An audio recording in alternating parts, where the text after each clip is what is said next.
Hello and welcome. My name is Mike Fien. I'm with the ULA Network. I'm here today with Jesse from Learnings and Missteps, and here with Kasia Sznel from Ironworkers Local 40. Welcome, Kasia. Jesse, thank you very much for having us. Yeah, Mike, thank you, my man. You and I connected a while back. Obviously, the energy we were a match on terms of energy. And you had an idea of like, hey, you asked me if I needed any help. And I said, yes, if you can help me with amazing women that are out there in the industry. And you've come through every single time. I'm super excited because Kasia, you and I, it's the first time you and I have ever met. I am grateful for you trusting both Mike and I. And I promise I'll be nice. I won't be too rough about things. Jesse, how we actually connected through, and I had the pleasure of meeting Kasia at a 9/11 memorial in Manhattan when Ironworkers 40 and 361 put together their team run. I've been working with Brian Brady and the local for some time, and they've always been an inspiration to me and working with Brian. And just as you know, I love taking photos of some of the guys and women that are out there doing their job, which is very inspiring. And Brian made mention of Kasia one day, and actually there was an article that was written about her in the news, which I reposted, and then just going to the run, actually ran into her and said, you've been an inspiration to me, and just knowing I've been doing some work with you, Jesse, I thought she'd be a great person to interview, learn a little bit more about, and again on a Saturday morning, with some coffee, talk a little bit and see, exactly. There you go. How Kasia started a career, and again, I'll shut up. I like to talk a lot, but I'll let Kasia take the role here. So, Miss Kasia, good morning. I'm in San Antonio, Texas. I don't think we said that already. Yeah, I had no idea. Yeah. Wow. And I haven't had any breakfast tacos, and that's just so that my teeth aren't all full of, gunk or anything. How you doing today, Miss Kasia? I am doing really good. Yeah? You excited about this? I'm really excited. I didn't get a lot of sleep last night because my puppy's sick, but I am really excited. Good. So what was the first thought that went through your head when Mike reached out to be on the podcast? Well, I saw him at the Labor Day parade, and he said hi, and I was like, "Oh my God, hi!" And we did get in touch like a few months ago, maybe, or like a year ago or something, and we talked about like interviews and stuff like that, and we both kind of just, I guess, got busy and we didn't reconnect about it. And so I told him, I was like, if you ever need anybody to interview, like I'm more than willing, especially like Oh yeah, that's Mr. Michael Fina. Not sure if you guys remember him. We interviewed him a few episodes back, and turns out that we have a similar or maybe even kindred spirit. And he offered to help, and I'm like, bro, if you could help me out finding some amazing women out there in the industry for me to interview and highlight and celebrate, please hook it up. And man, he's been coming through. Miss Carol Raftery was connected to us through Mike, and now Miss Kasia, she just graduated her apprenticeship, which is like a super big deal. And you're going to hear about it as she describes her journey through life, because like a lot of people, I'm sure you probably noticed, a lot of the folks that we've interviewed so far, construction wasn't like the first thing they did out of the gate. It's clear that being an iron worker has sparked something within her, and you're going to feel it as you listen to the conversation. One thing that comes through is her mindset. And it's interesting because I don't doubt for a second that the mindset she has been within her for a very long time. She talks about her parents and how they instilled a sense of courage and a fierce sense of independence in her. But she talks about how there was a period of time, a couple of different careers that she was working on, that she just wasn't all there, like fully present, until she started working in the trades. And then she reveals to us like her ultimate dream. And y'all got to listen all the way to the end of it, because I'm going to need everybody to pour out some positive manifesting energy towards Miss Kasia so that she can realize that dream, because I don't think it's that difficult. And I think like a lot of you folks out there know all you got to do is take one step. And when you got momentum and you got support from a community, it makes that step much less scary. So let's help her out. Speaking of helping one another out, got to give a shout out to our patrons out there that have been contributing. I don't know if y'all been looking at the YouTube post yet. There's some new lighting going on. I've got some new whiz-bangy gadgets that I'm just having so much fun redesigning this poor room but it's a good time. So patrons, I appreciate y'all for contributing and continuing to be supporting us with dollars, baby, because it's them dollars that buy the things, they pay for the things. And also I want to shout out to all the freaking awesome people that came to the Lean in Love book signing that Miss Jennifer Lacey and I had in New Orleans just last week. Today's October 24th. It could not have been better. I mean, we had people in from Finland. We had people in from all over the country. Miss Lynn commented that experience was just a room filled with influencers, with people that are contributing and pouring their time and energy into making this industry a better place. So love y'all very much for showing up. I hope y'all appreciated the signatures. Apologies for not spending a whole lot of time. We kind of got missed out a little bit on all the socializing. Super grateful to y'all. I'm going to stop talking now. We're going to get you some more Miss Kasia, and I'll see you on the other side of the conversation. I've been interviewed a few times already, and I think it's so important to, like, you know, tell people about ironworking, you know, and I personally didn't know about ironworking until I was 27. I think I'd heard about it little, but I was like, oh, I'm a girl, I can't ironwork, you know. And my friend, he's an ironworker, he kept telling me, just take the test, and I was like, no, you know. And then that was when I was like 24. And anyway, so I'm really excited to do this interview.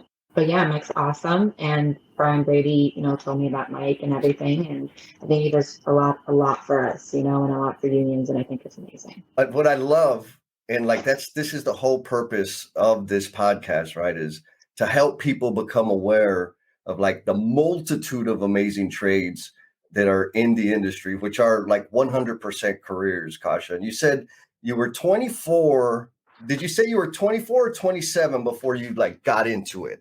So I heard the words ironworking suggested as a career to me when I was like around 24 from my friend, because he's an ironworker and his brother's an ironworker. And I honestly was just like, there's no way. Like an ironworker, I don't even know what that is, but it sounds like it's like some, like, you know, baroque men, you know, and that's it. And there's no women allowed. It's an all boys club. That's what I thought, you know. Yeah. He kept telling me, he was like, no, just take the test. And I was like, no.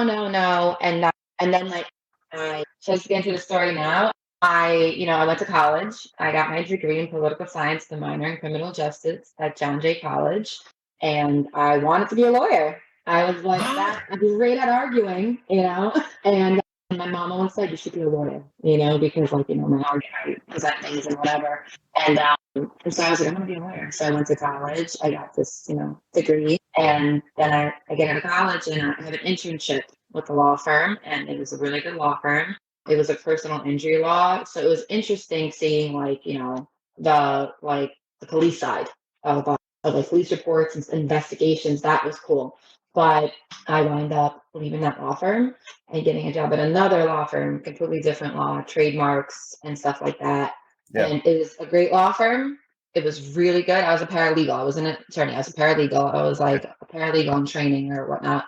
And I was doing paralegal work, and it was a great law firm, but I just didn't have that drive. Like I was wanting to wear like a suit to work, you know, be presentable. But once I was in the office setting, I did not have a drive. And that is the truth, like 100%, you know. So I wound up getting laid off because I didn't have a drive, you know, and I wasn't the best employee I could possibly. I wasn't a bad employee, I just wasn't the best. And my life didn't really have structure, you know. It did, but like kind of did what I wanted, you know. And I started working for my dad's company again, like I did in college, as a contractor, small renovation stuff, regular, not like I'm working at all, just like, you know, apartments and houses. And, you know, working with families is very hard. And he's an amazing person, and he's like a great employer, but we just kept clashing heads, and I wasn't being responsible again. Like I wasn't thriving. Like I didn't know where I was going to go from here, you know. And you know, again, I would be like late to work. I wouldn't show up. It was like, you know, daddy's little girl, and like, you know, so that's really like the missed that part of it. Like that's really it. Like I did not have a drive, you know, and I was kind of sick and tired of not having a drive. So I talked to my dad, and he was like, you should open up your own renovation company. We have connects already. And I was like, okay. I started looking into it. I'm like, there's too much. There's insurance and all this. And I was just like, that is a lot. And then I was like, what about unions? Huh. What about like joining a union? Like I heard a lot of good things about unions, but I'm like, which union? So at 27, 26, I think I was still 26, I started doing research and about unions. I Okay. actually had to drive to do research about unions. I started doing research and I found a bunch of unions I was interested in, but there was really only two that stuck out to me. And it was operating engineers and also ironworking. So I did more research and I decided that the ironworking looks super exciting, right? Yeah. Because they go on top of these buildings. This is what I knew about ironworking back then at that moment. There's buildings and there's big pieces of metal. That's what I thought it was. And then like there's guys up top, there's guys on the bottom. And I was like, this is cool. I watched videos. And I talked to my friend that was like, I was like, did you say you were an ironworker? And he was like, yes, I've been telling you to take this test for years. So I was like, when does it come out? And he's like, in 6 months, And so I turned 27 and I took the test and I waited. And I just, honestly, I didn't know. I didn't know what was going to happen. So I just waited.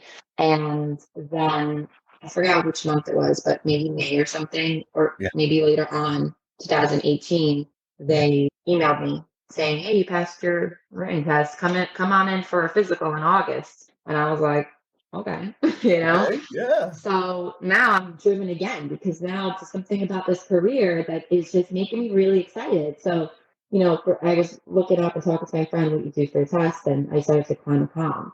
So a column is like a tall metal, tall steel, tall steel. Well, it's like a structure, whatever. And so you have to climb it in a certain amount of seconds. So I was like, can I do that? So I know that train stations, even though it's illegal, you can't do it, so don't do it if you're thinking about it. But I started climbing columns and train stations, and I would just go with my friend, and he'd be my lookout, and I would just climb up. And it's only like a few feet; it's not tall columns, but and I would come right back down, and I would climb again, and I would do that for like 5 minutes until like somebody walked by and would run away. And so I was practicing climbing columns before this test. And then my other friend brought me to this column in Sunset Park area, kind of, that's like outside and exposed. Yeah. And I climbed that column a little bit, and he was like, I think you got this. And I was like, okay. So I took the test and the physical. That was when I was 27. I'm 31 now. So I took this physical in 2018, and the first thing you have to do is climb the column. And I got up the column in 27 seconds, which is, I don't remember what passing is. Nice. 5 or 45, I don't remember, but I got in like 27 or 20, I don't honestly remember. And then I was like, okay. And then they're like, all right, next part. And I was like, oh, okay. So then I go to the next part, and it's like you have to climb a ladder. And I remember I was super excited. So and I was like, I can climb ladders. So I climbed a ladder and I slipped a little bit. And I was like, oh God. Because like my ego got in the way. And I was like, oh, I got this. I just climbed this metal thing. So then you go up, and then, you have to pull up a bucket of bolts. I think it's about 50 pounds. You can't drop any bolts, drop it back down. And I realized that during that physical, the hardest thing people were struggling with was the column climb. And it wasn't just people that were small. People that were small were actually pretty good at it. It was people that were extremely muscular because it was hard for them to like reach over. Flexibility, yeah. Yeah, and I was just talking to somebody actually yesterday about this. He wants to become an ironworker, and he couldn't. The top, we're talking. I was like, I'm gonna do this with your arm, and he did, and he couldn't. I'm like, with your leg, and it's about flexibility, and sometimes the muscles, and I guess, get in the way. Yeah. But some guys are fine that are muscular. So I got up the column, ladder, everything, and then the hardest part of that test was the chain fall pull. I have never used a chain fall. So I didn't understand. I didn't understand. So for anyone who doesn't know what a chain fall is, the best way for someone to describe it to you without that you've seen it is like, when you are walking on the street and you're by a store and they have the gate that goes down and there's like the chain that they pull. Yep. It's like that chain, but like a lot stronger and a lot bigger, and it's heavier stuff. So like it's not just it's like, so that's the best way to describe it to anybody that's not in the trades. And it sounds intimidating, and I thought I had it, and I did eventually, but I was pulling on, and I was like, oh my God. Like in my head, I was like, I'm gonna die. Like I'm gonna have a heart attack. Like this is gonna happen. And I'm like, oh my God, in my head, I was like, should I just stop? And there was an instructor there, and he looked at me, and it's like he saw it in my face, and I was almost done anyway. I just didn't know, because you don't know. Right. Didn't really tell you. And then he was like, don't stop. And he he's like, don't even think. And it's like he was in my head. Yeah. So then I just went harder and I was like, okay, okay. And I just kept going. And then I finished. He's like, okay, that's it. He's like, I thought I failed. I was like, because you don't know. Like, you don't know your time or anything. There's like a time limit for it. He's like, no, you passed. I was like, what? I was like super excited. So then you have to go and get drug tested. So, and it's great. Like, I think that it's important, for state, like, I think it's important, and drug testing is important for various reasons. But the main thing is if you can't go 3 years in school without doing drugs, and do you really want this? Number one. And number two, it's about safety. Like doing drugs on a job site. So anyway, so Brian Brady tests us for drugs. He does a hair sample and I think urine. Yeah. My problem is I peed before the column climb 3 times, so I couldn't pee. So I had to be there for 3 hours or 2 hours. Real talk. Yeah. Yeah. And I had to be there for 2-3 hours just sitting there, and I just kept chugging water. And the guy that does the testing, like the urine test, he's like, you don't even drink any more water. He's like, you have to just wait. And I sat there for like 2 hours. Oh, just prepping for the test. Yeah. I was just like, I couldn't, because I was so nervous before this test because it meant so much to me. And at the moment, I didn't know why it meant so much to me, but like now I know. Like I think the universe wanted me to be an ironworker. And I didn't know anything about ironworking when I was taking that test. I knew just a little bit, and like it's so much more than what I thought it was. And it's beautiful. It's you have to have a drive. Like that's the truth. To be an ironworker, you have to have a drive. Specifically an ironworker. There's other trades that are a little bit slower, still great trades, and they work hard, but ironworking is like go, go, go, go, go. And you're lifting heavy things all day. It's a very dangerous career. You have to be like smart when it comes to safety, And I'm not talking only about glasses and stuff. I'm talking about like you do the wrong step while you're in a certain game, and you take the wrong step, and you don't only possibly hurt yourself, but you possibly hurt your partner. So it's like super, super important. Ironworking is, you have to be like conscious of like what you're doing. But it's a great career. It's honestly, it has changed my life. So that drive I was talking about that I didn't have when I was at the law firm, which is great law firms, and at my dad's job, which he's amazing. He's a great boss and he takes care of his employees. I just didn't have the drive. And then I came to ironworking and I was not late to work. I was not missing days. Compared to who I was before ironworking and who I am now, is actually a different person. And I don't know if the career changed me, the structure of the career changed me, or my drive just became so much stronger. I don't want to mess up. What I love, and I'm going to use this as a data point to prove a theory that I have, is you went to school, right? You're working a law degree. You had the job working with the lawyers in the paralegal office. And there's this thing that we think, or I think we tell our youth, you need to go get so you can get this like fancy job. Maybe it's not a fancy job, but it's like a more traditional job. That's probably better words, right? A more traditional job that they were all fully aware of.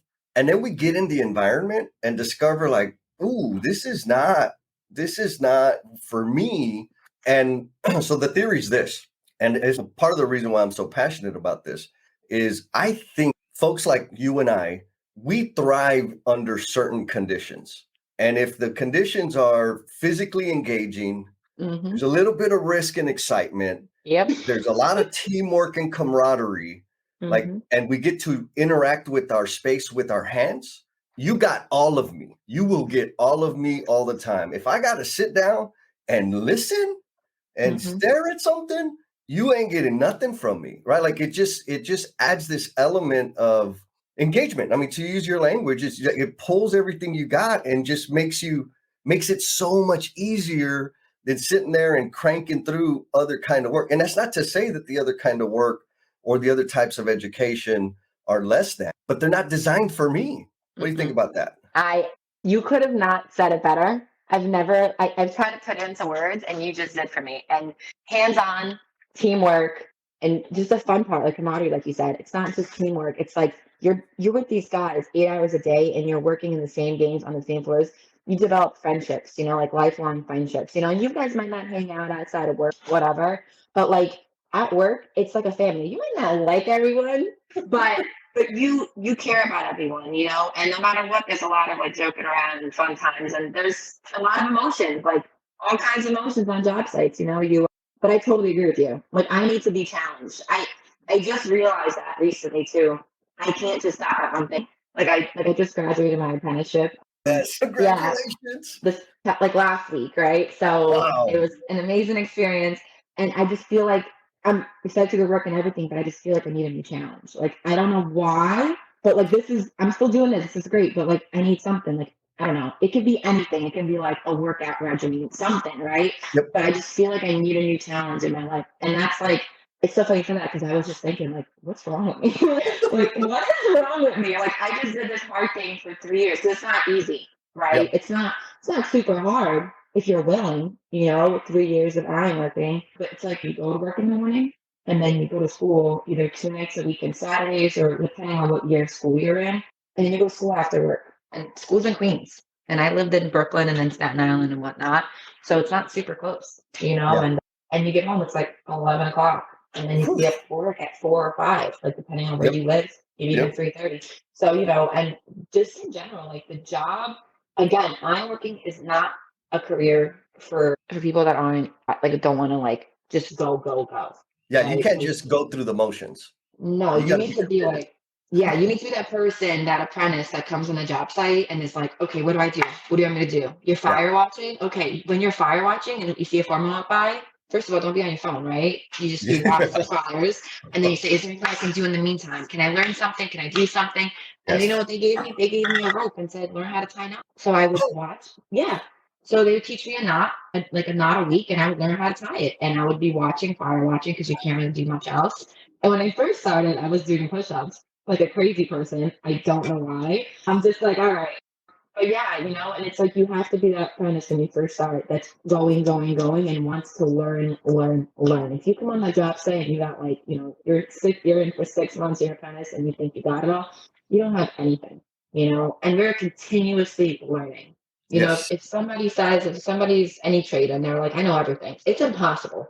There's new things coming out. There's things that maybe you don't know how to do a certain way. So, but anyway, it's really a career for people that have a thrive, that want to thrive, that don't stop. Yeah. Like you said, like we have to just keep going. Like we're just those people, and that made the way you said, I can't even say it now, but it made a lot of sense to me. Good. We got it on. We got it recorded. So man, there's a few things, and I don't want to lose track of them.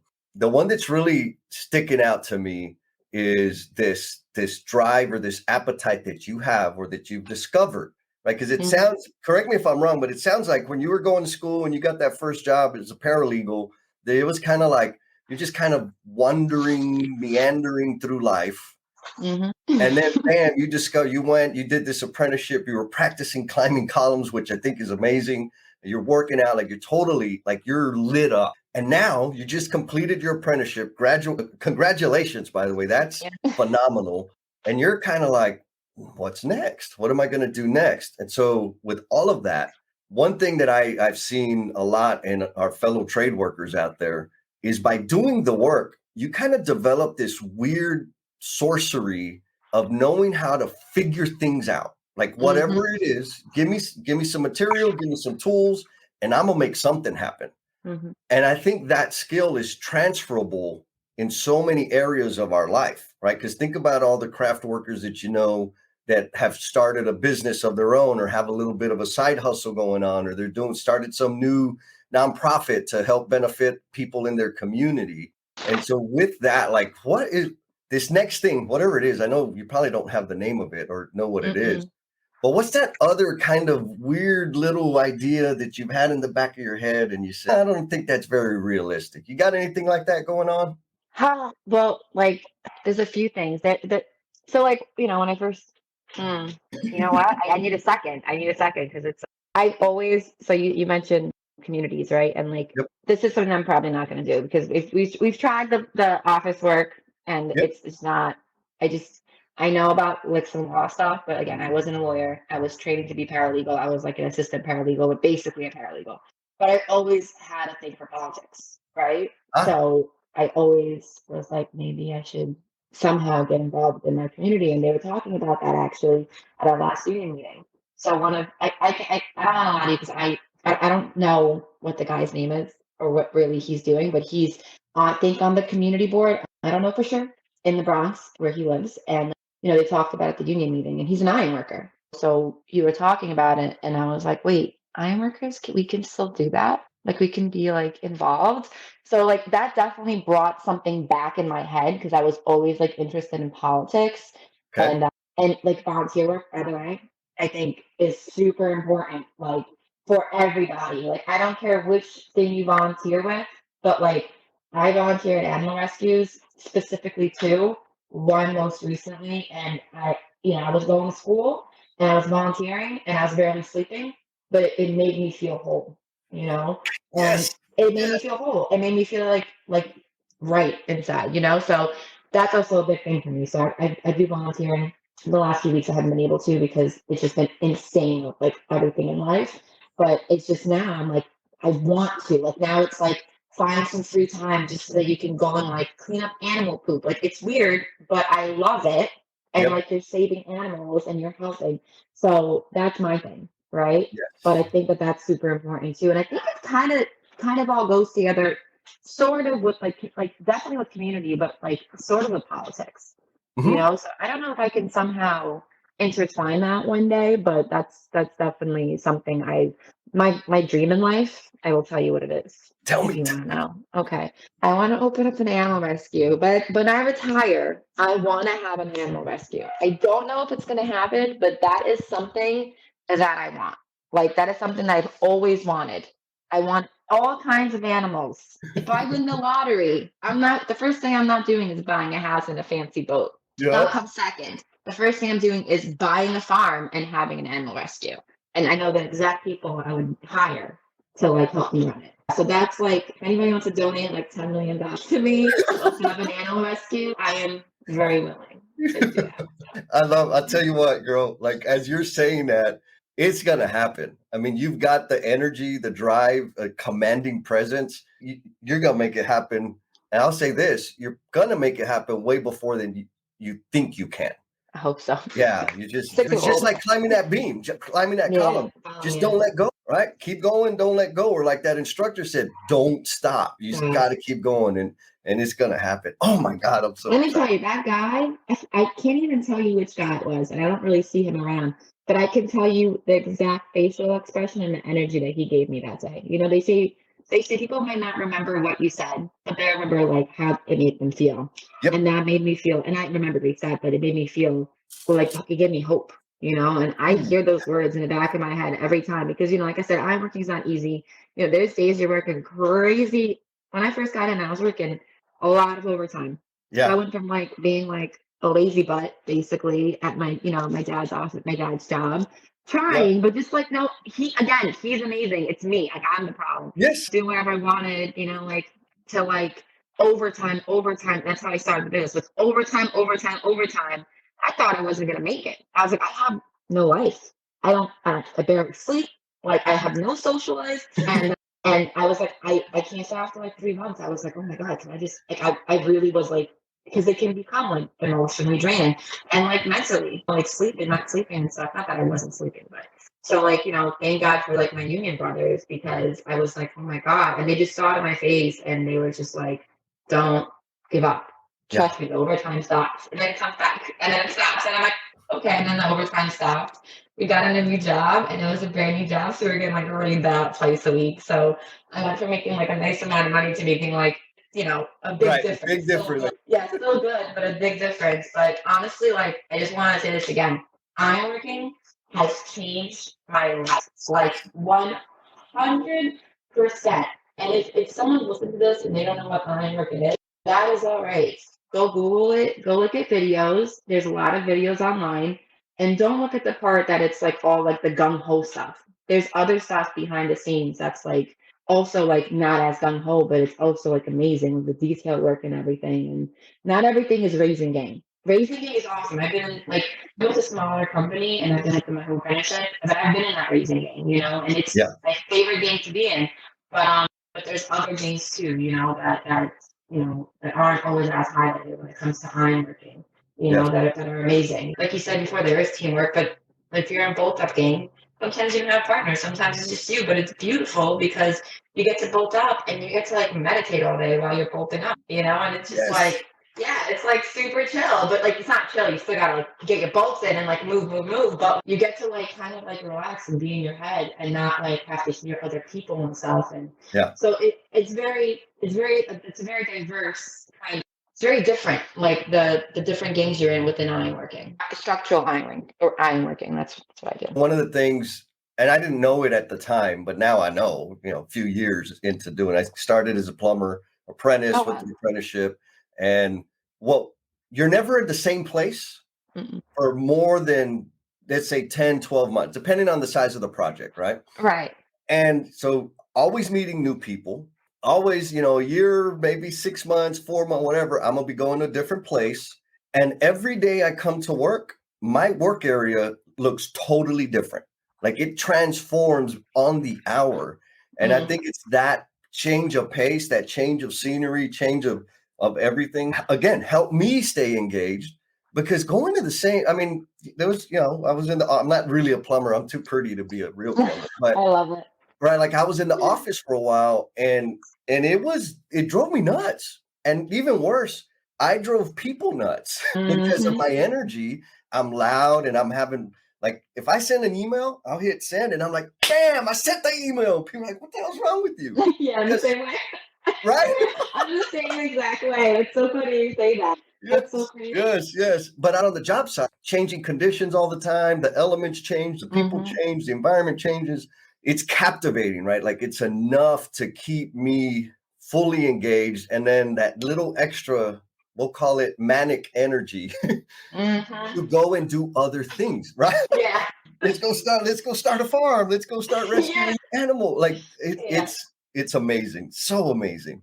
Okay. So amazing story. Thank you for bringing the energy. I know this conversation is going to inspire a bunch of people.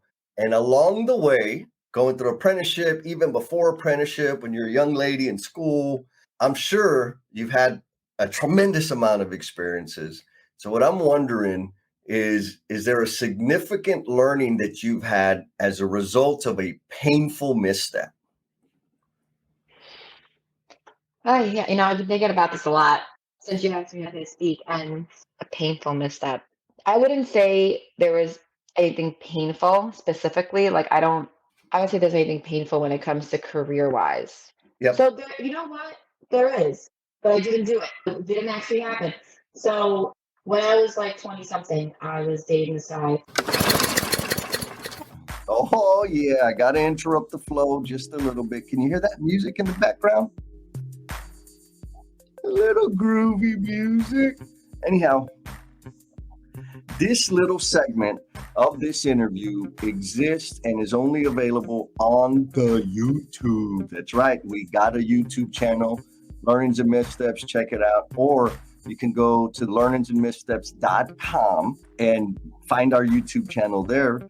And while you're there, you can also click on Become a Member to contribute some money, like funds, straight up. I'm just going to say it.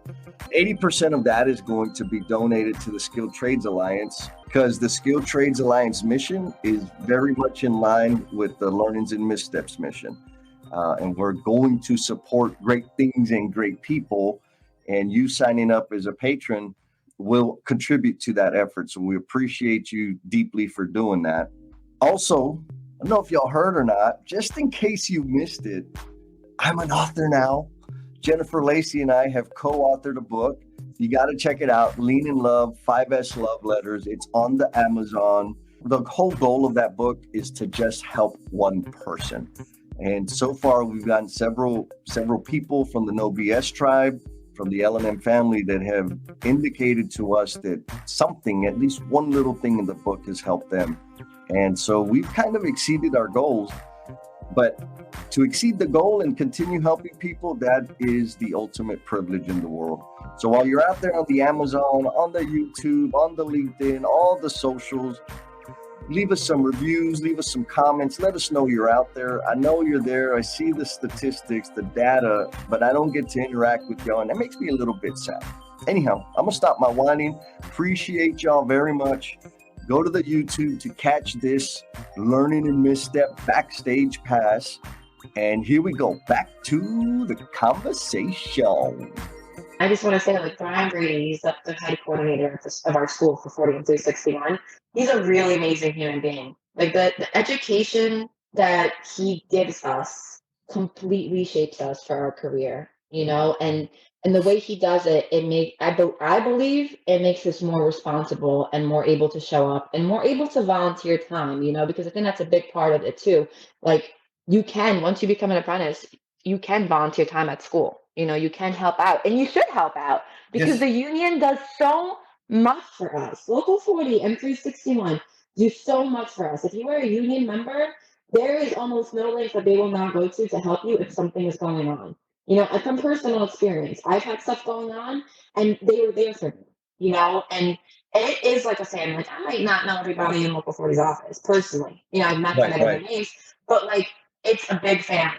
It's a huge family. There's guys on other job sites that don't know me, but like, I know that if anything ever happens, like, they would be there. If there was a situation and, we were all on the street and somehow they saw me getting, I know they would step in, like, I know no matter what, it's like a big family. And just in general, the union and Brian Brady does so much for the apprentices and so much for the iron workers and the journeymen and stuff. And it's just amazing. I think that's a big thing too, like, why people should thrive more when they're an iron worker, because it's not just like, yeah, you get paid great and it's like, go enjoy your life and work for us.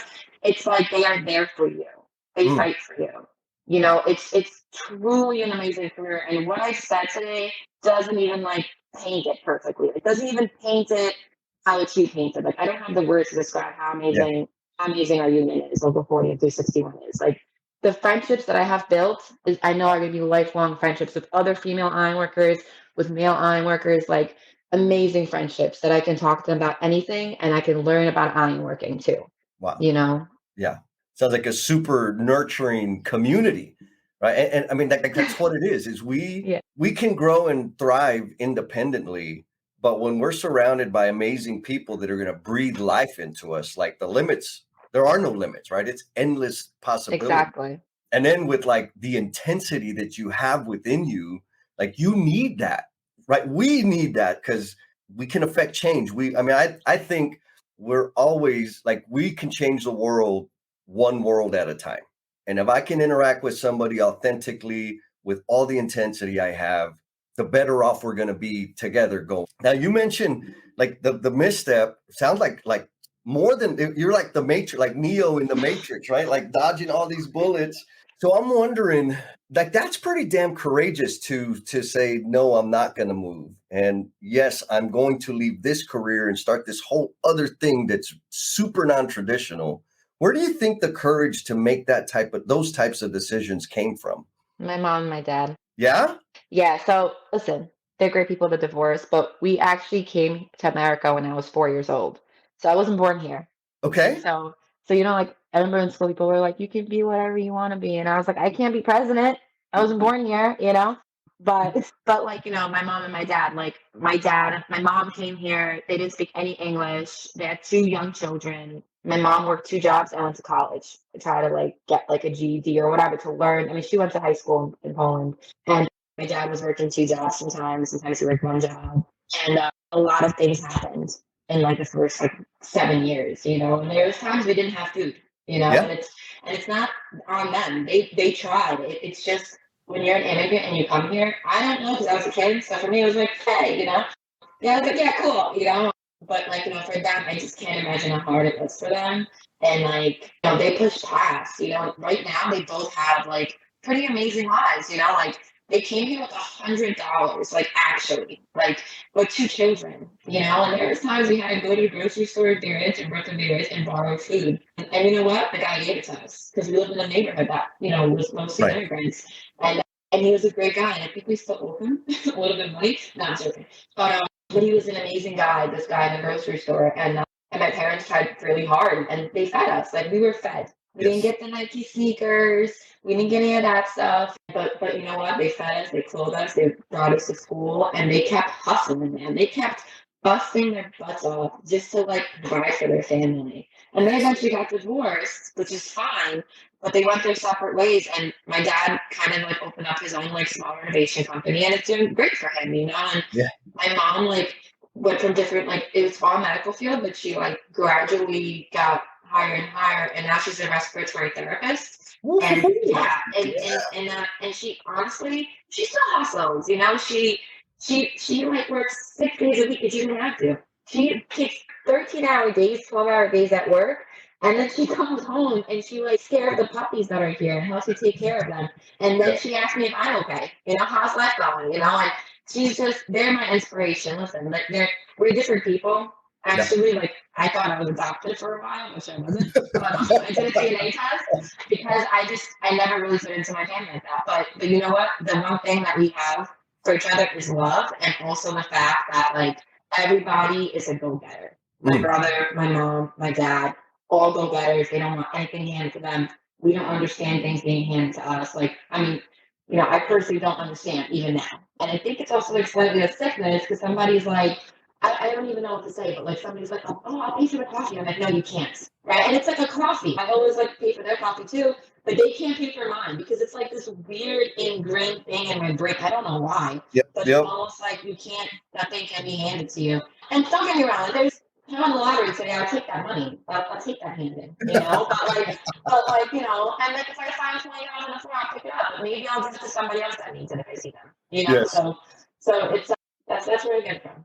If I even have it, but that's where I get it from. Because they work hard, man. Like really hard. Like I've seen it as a child, and it was inspiring. Fantastic. It's amazing. You're gonna be like a celebrity. You watch. No. You're gonna be out there.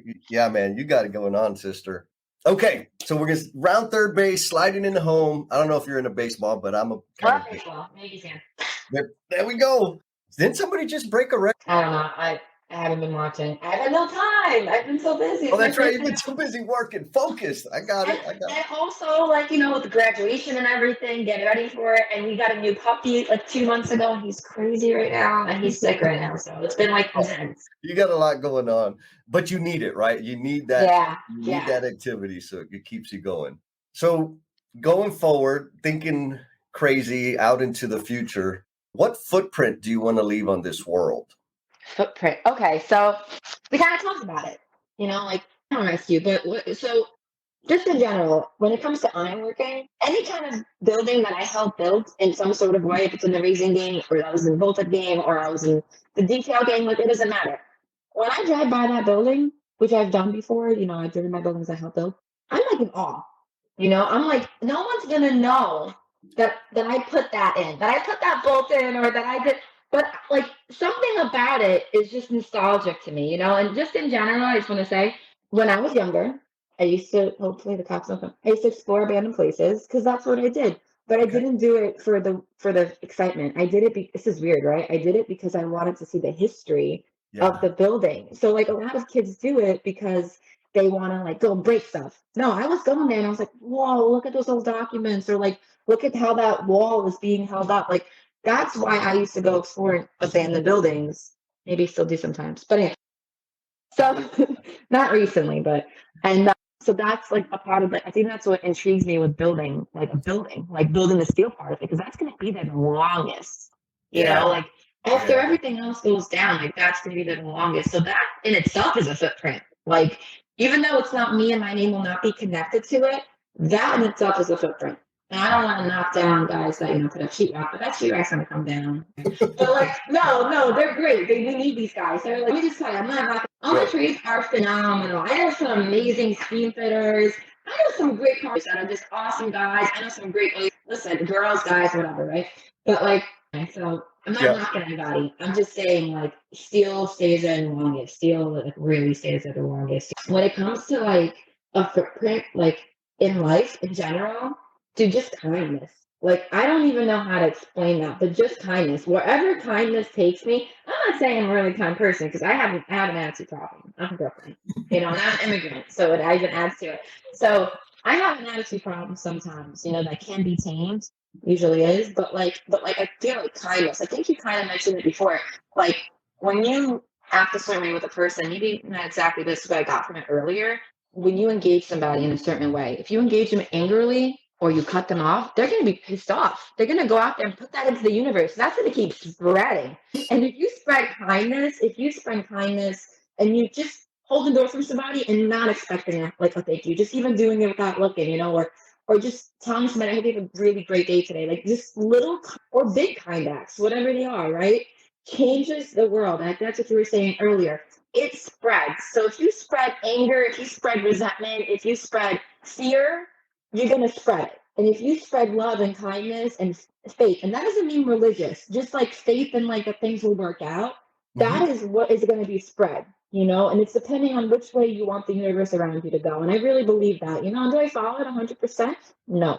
Sometimes I have bad days. That's it. You know, but like, you know, I think it's super important to spread kindness. And that is a footprint that everybody should strive to leave in the world. Like, that's my opinion. Oh my God. Mic drop. Oh, yeah, an animal shelter. I want to get an animal rescue. That's it. So $10 million. If anyone has it, wants to donate it, I would like to start an animal rescue. I love it. We're going to work on that. L&M family, y'all heard it. You got a spare 10 million laying around. Hook us up. We'll make sure Kasia gets it so we can start that animal shelter. So this animal shelter, will it be up in New York, or does it matter what part of the world?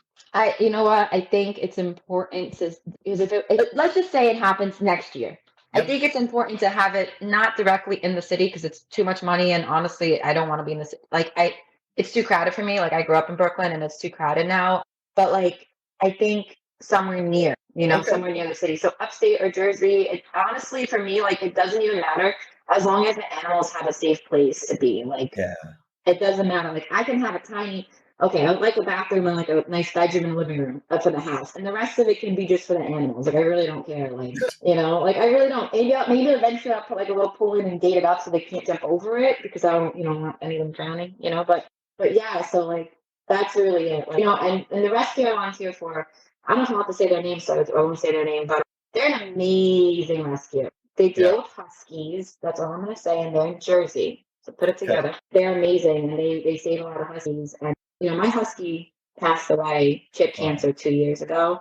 And she was like, I can't show. She was like my heart, right? She was my heart. And she was like the person I was like working extra hard for too. And I wanted to like get her a house. I know it's crazy, but that was like my child.